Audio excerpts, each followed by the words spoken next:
પર્યાવરણની સુરક્ષા માટે જાગૃતિ અર્થે દર વર્ષે 5 જૂનના રોજ વર્લ્ડ એન્વાયરમેન્ટ ડે ઉજવવામાં આવે છે।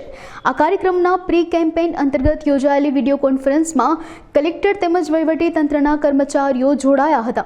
કલેક્ટરે સુનિયોજિત આયોજન માટે અધિકારીઓને માર્ગદર્શિત કર્યા હતા।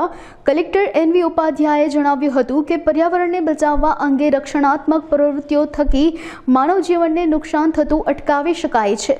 સ્વચ્છતા ઝુંબેશ, વૃક્ષારોપણ અને ઉર્જા સંરક્ષણ જેવા પગલાં અપનાવીને પર્યાવરણના રક્ષણમાં મોટો ફાળો આપી શકાય છે।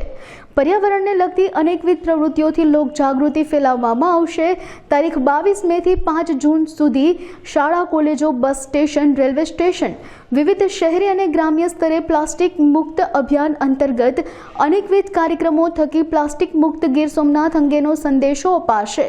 આ બેઠકમાં નિવાસી અધિક કલેક્ટર, ગ્રામ વિકાસ એજન્સીના નિયામક, નાયબ જિલ્લા વિકાસ અધિકારી, વન વિભાગના આસિસ્ટન્ટ વન સંરક્ષક, જિલ્લા શિક્ષણાધિકારી સહિત જિલ્લાના અમલીકરણ અધિકારીશ્રીઓ ઉપસ્થિત રહ્યા હતા।